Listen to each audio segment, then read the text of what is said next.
kahimtang sa panahon ng latest news. Diyan sa linyang atong pag-asa maktaan, pinagi ni Sir Mark Gales. Sir Mark, mayong adlaw ga Domingo.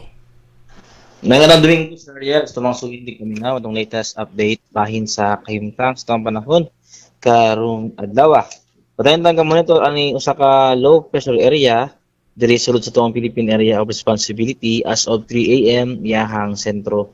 Nahimutang around 890 kilometers east sa northeastern Mindanao.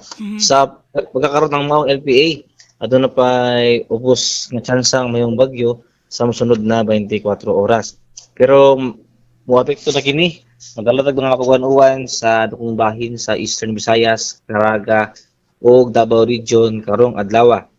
Diri sa rebiling bahin sa Kabisayaan, lakip na diri sa may Central Visayas, kita makasinati piyabot tayo para sa mga panganurot ng na sa usahay mag-ag-umo na kalangitan na ay mga higayon gihapon sa mga lumalabay o mga patak-patak mga pag-uwan, pagpanundog kilat, gumikan aning mga localized thunderstorms. Para sa kahimtang sa hangin o sa katagatan, diri sa Kabisayaan, doon ako yapon tayo masinati nga hinay nga ito na sa kasarangan na paghuros sa hangin, diin na ito ang katagatan, magpabiling magmalinaw nga ito na sa kasarangan ang mga pagbalod.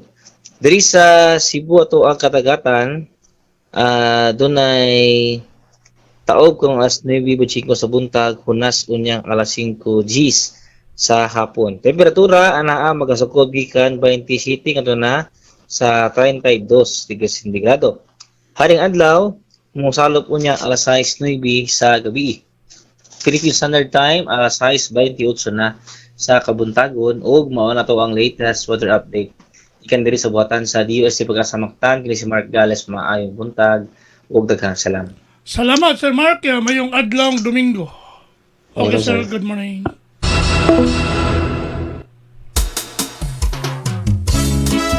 Inyo gadabati ang atong dagan sa kahimtang sa panahon. Pinagi ni Sir Mark Gales, ang atong weather specialist gikan sa Pag-asa Mactan, nga naghatod sa atong dagan sa kahimtang sa panahon.